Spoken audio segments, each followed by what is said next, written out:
Okay, I have two questions in here. Well, this morning, back in the hall, I was talking about heavens. And I was thinking, in our Karma Dhatu, because I have a question here, what is the meaning of Dhatu? Dhatu means ram, means world. In our Karma Dhatu, which is the world with desires and material, we have 6 heavens. And then in a higher level, the world without desire but still have materiality, there's 18 heavens. And in the much upper stratum, there's 4 heavens. So it says 28 heavens, not just one. And I still remember many years ago when we first started this temple, I was teaching in Chinese a class of grade 4 students. Chinese, grade 4 students on the Sunday school. I was teaching grade 4 students. And then I was talking to them about morality. I mean, everybody should be nice, courteous, polite, watch your manners. And if you don't kill, if you don't steal, then you have good morality, you have good conduct, then maybe in the future you can go to heaven. And all these boys and girls are so delighted to say, yeah, if we do good, we have good conduct, we all go to heavens. That's good. So I explained to them how to go to heaven. If you want, of course, I can't go into details of how, about heaven. It's not the ultimate way to go. I said everybody will go to heaven if you qualify for it, because then you're good moral conduct. You're a good student, you're a good boy, you're a good girl. And then after saying all this, and I say, who wants to go to heaven? Raise your hands. So everybody raised his hand. Everybody wants to go to heaven. Who wants to go down to hell? Everybody wants to go to heaven, right? Everybody raised his hand. And I saw right there in that corner, his name is, say, Johnny. I forgot his name, Johnny. He didn't raise his hand, that boy. He didn't raise his hand. And I asked again, who wants to go to heaven? He didn't raise his hand. He looked perplexed and baffled, And then I said, hey, Johnny, how come you didn't want to go to heaven? You want to go to heaven? And then Johnny said, no, my mom told me to go straight home after school.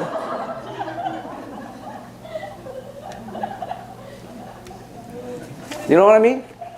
He wants to go straight home, no heaven after school. That's a moral conduct imposed by the mom. All right, question. Venerable Guan Chang, many thanks for the lectures on consciousness. I do not have words to express my gratitude. Wordless, thoughtless. Maybe you are enlightened. No words. No words is better than words. Silence is golden. Please tell us what is the meaning of Dhatu. Dhatu is ram. We are living in the universe with 3 rams. We are at the lower ram. You know why we are in the lower ram? Because we have sensual desires. They are upper level, they have no sensual desires, but they still have materiality. In other words, in our ram, we have man and women relationship, quote unquote sexual relationship.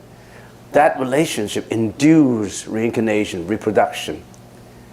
And that's the world with desires. But in the higher level, the Rupa Dhatu, no more of those relationships. They don't live on that kind of relationship, but they still have materiality, which means that they still have protons, electrons, neutrons. It's still material, they still have a body. And when you're at the earth's top level, no more body. Only the consciousness left. the more you have, the heavier you are. You're sinking. You got flesh and blood and all this and body and all the sensual pleasures and attachments. Then you're at a lower level. At a lighter level, at the very top level, you only have consciousness left. That's consciousness level. The higher level, the more bliss, the more happiness. What kind of happiness? I don't know. I haven't been there. I can't remember. Even if I've been there, I can't remember. But according to what the sutras told us, what the Buddha told us, they're so blissful. In other words, they have no sufferings whatsoever. They have no aging, no sickness. They don't die prematurely. So in other words, in this world, sometimes maybe die as a baby, 1 year old, 2 year old, 3 year old, a middle age, old age. In there, they enjoy millions of years of longevity. Because why? Would they bestow upon that kind of pleasure by God? No. They created their own karmic energy so that they were born in there by their own natural course, their own creation, not by God. And well, we're talking about that too now. So we're in the different realms. We're at the lower realm, and in the lower realm we have the hell realm. They don't have the hell realm.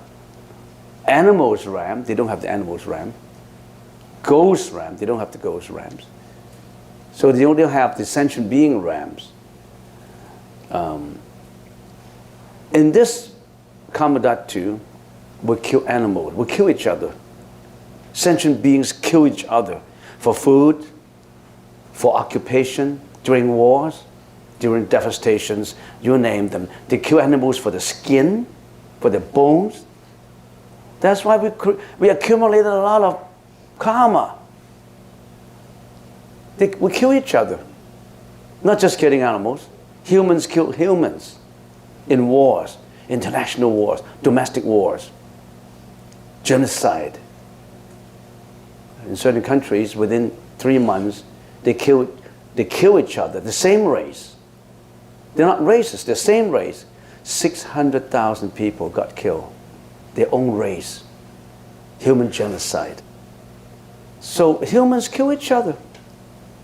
And in the higher level, they don't do that. They only enjoy the bliss. And why did they go to that level? Is it because of God's words? No. It's because of their karmic energy. Give an example. If they were living in this world, they always observe the highest morality. They don't kill, they don't steal, they don't intoxicate, what they did is purely virtuous deeds. And when they die, they will be reborn in that world. Birds of the same feather flock together. There goes the saying. All these people who have done meritorious deeds, they all were born in there. Different levels, different karmic energy. So you are the creator of your own fate. You're creator of your own world, not God. There's so many gods. Every individual in heaven is called God. You have that God in you, the potential of being that God in you. But even that God, you have to discard it. No more attachment to God concept.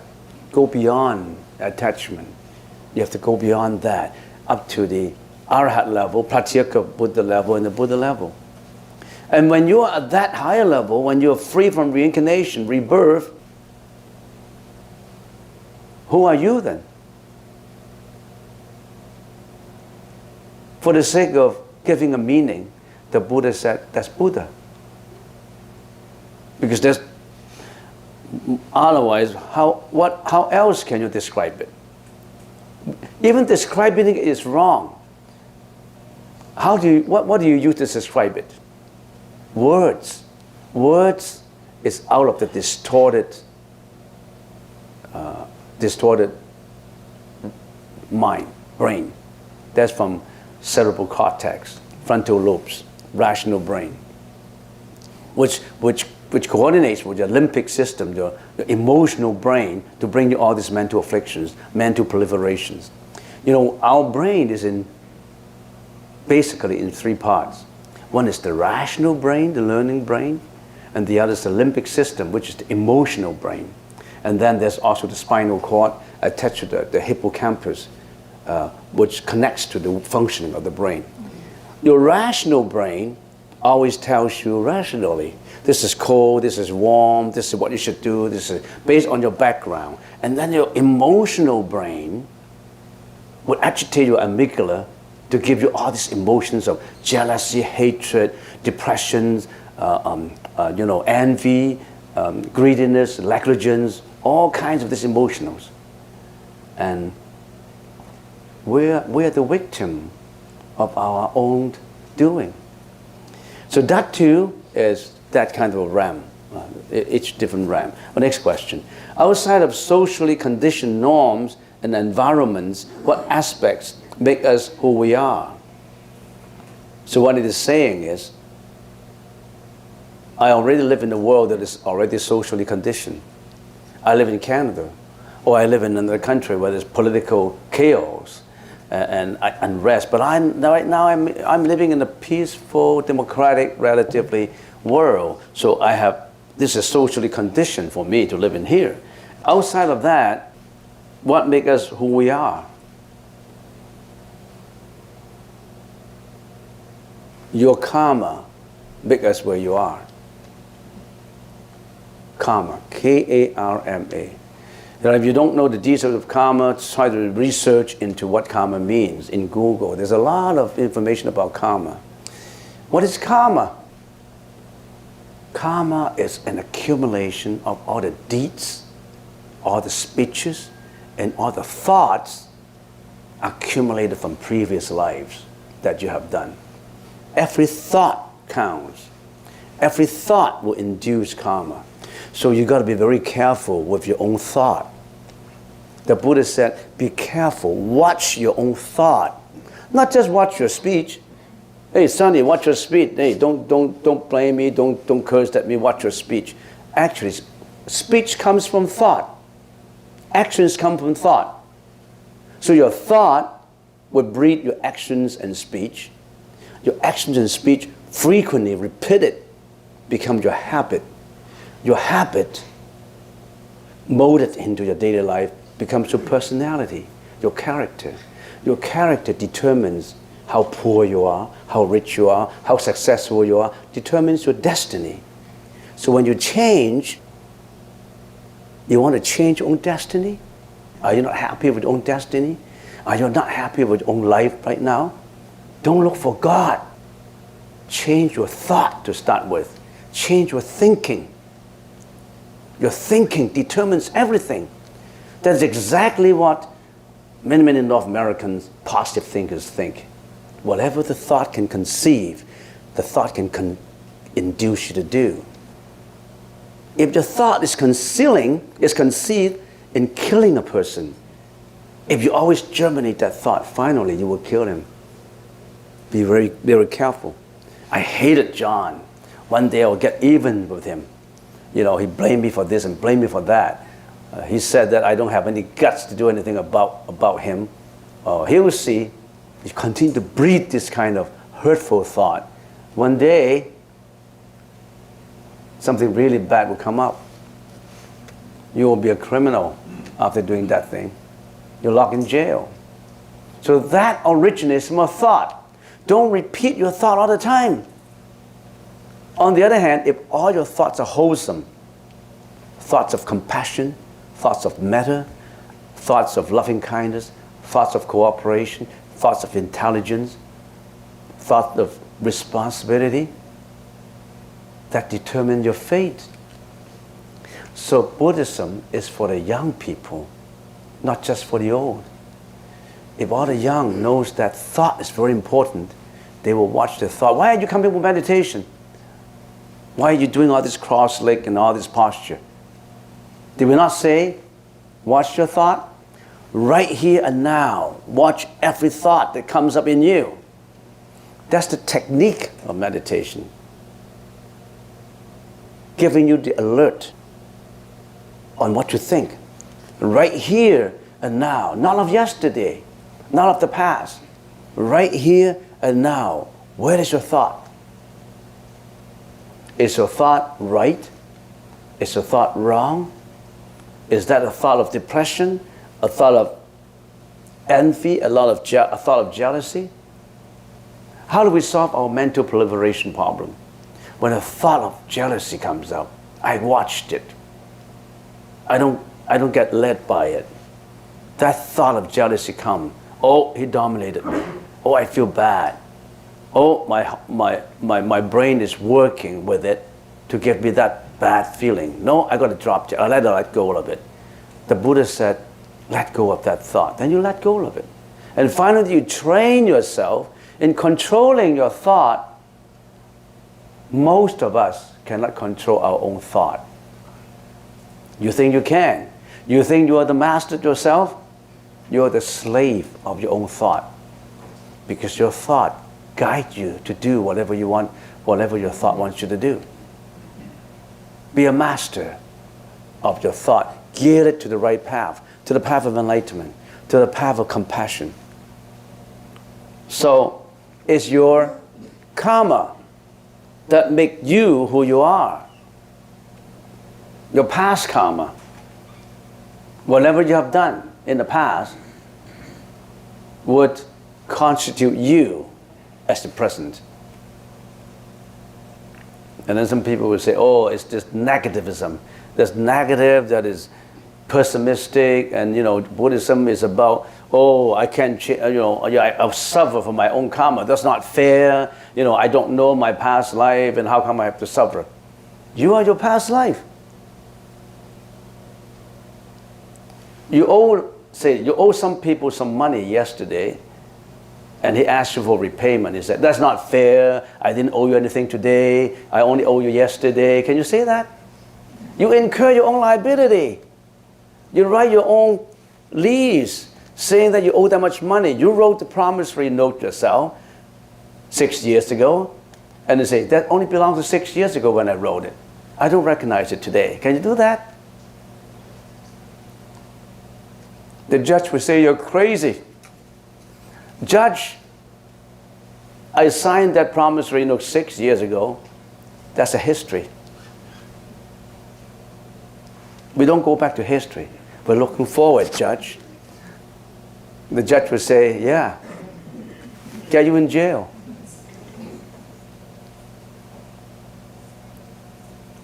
You know why I prefer people to write out these questions instead of raising their hands?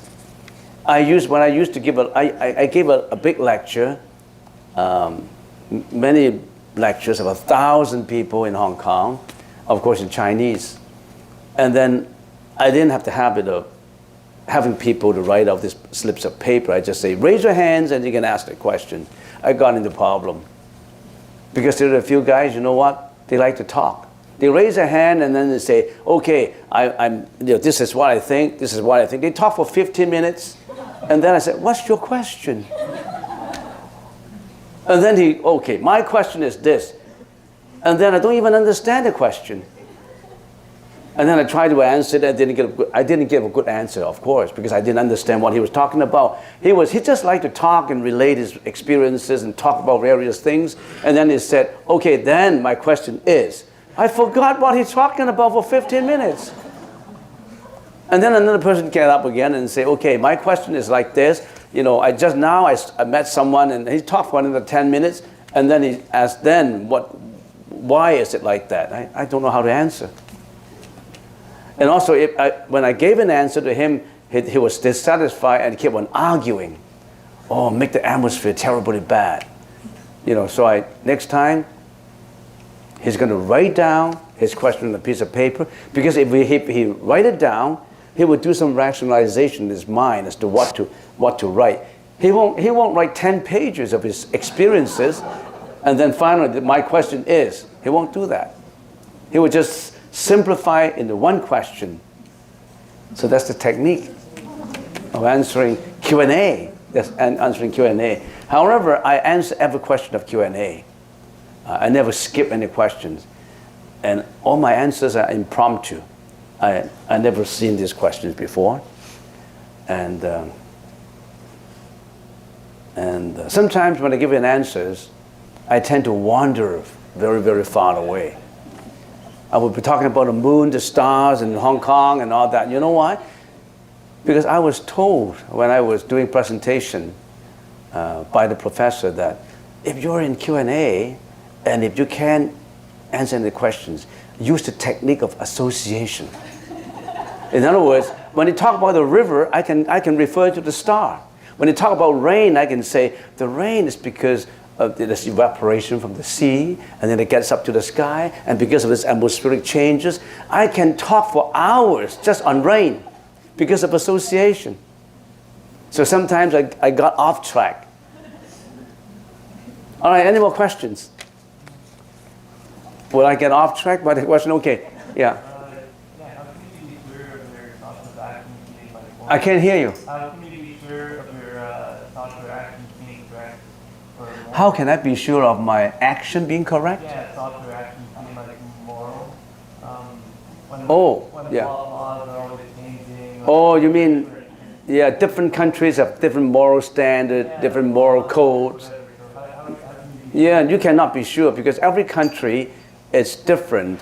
The other day I was told by, well, maybe I shouldn't say that. Anyway, I was told that in China, a newlywed couple, they're giving a banquet on that night, and they play all in the party. They can play all kind of games. They can fool around with the bride, the new bride, and the bridegroom. And there's a certain custom in certain northern part of China that anybody can touch the bride. As a bride, bridegroom, the lady, bride, right? Can touch the bride, any part of the body. What kind of custom, what kind of moral standard is that? So every country has, not every country, every race, every ethnic group have different kind of morals. But there are generalizations. We know that killing people is not good. But of course, in some countries, they can kill each other. But I think that whatever is hurtful, harmful to another party would not be judged as morally sound. So in other words, if I induce harm, induce pain on another, that would not be morally sound. If it's not inducing harm, inducing a negative, defects on people, that would be regarded as morally sound, a generalization. Every country is different, just like every law, every law book is not the same in every country. So, but the point is, what you try to bring out is, what do you mean by morally sound? You think that's not moral. You think that fooling around a bigamy is wrong, but in my country it's right. Well, as long as that behavior is not so deviant that they induce pain on others, I think it will be regarded as quite moral. I don't think anybody would say killing people is moral. Like in Canada, we have been educated since primary grades that when we go to a zoo, when we go to a park, we're going to just pick any berries, cut any trees, cut any flowers in the public park. They can't do that. Kids are taught by teachers not to take anything from a park, not to cut trees and cut flowers. But in Hong Kong, in the early days, they didn't teach that. As long as you're not stealing. So I was leading a group of, many years ago, 20 years ago, I was leading a group of people, of Hong Kong, people from Hong Kong, into Stanley Park. And they look around, and they saw some good flowers, they start to pick flowers. And then I didn't know. And then he gathered some flowers in his basket, in his bag, and then I got complained. So how come these people from Hong Kong, whenever they go, they always pick, flowers in the public parks? We don't do that. So they don't regard it as immoral or as not right. But in Canada, you cannot do that. But that does not change morality, right? This does not mean that morality is different anyway to different countries. So we can steal, we can commit sexual misconduct, we can do anything we want because there's no standard. Good, there's no standard. We can do anything we want. We don't do it that way because you're imposing mental afflictions on other people. In some countries, a husband will have 10 wives, and it's still regarded as right because they're used to it. And these 10 wives, they can interact with each other quite well because that is regarded as a norm. So they just cooperate. Because if it's a norm, they start to cooperate. In a certain country, you're not allowed to have more than 2 wives. And if you really want to force to have 2 wives there, they start to be jealous about people, about things. Because that's not the norm. So they start to struggle for rights, struggle for luxuries, and one would fight the other, one would even kill the other. So we don't use that difference as an argument to say we don't have to observe moral standard. Just do whatever you want. No, we don't do it like that. We still have certain general moral conduct that we still observe. Like in this world of desire, killing animals for food is right. It's acceptable. But in the higher level, they don't do that. They don't do that. And the vegetarians, they don't kill animals for food. They don't kill the seal for their fur. They don't do that. There are people who really very protective of lives. They value life. They put a value on all living being. But in others, they don't really care. You see how they kill the seal in the Arctic? They skin them alive. You see how they kill the mink for the fur? They smoke them. And in some countries, when they catch a mink, they just skin them alive. And when they pile up the mink so high that it's like a mole in the mountain, a small little hill, and it really stings within 5 miles. You know, it's all different. Any more questions? Did I see another hand raise up? No? Yes? How about you people owe you? What do you do? Old people owe you something? Yeah. Old people owe you something? Yeah. Like in previous lives? Or in this life? Oh, in this life. They owe you what? Owe you some debts or show you some emotional debt? Some money? Yeah. And What do you do? Because we try everything.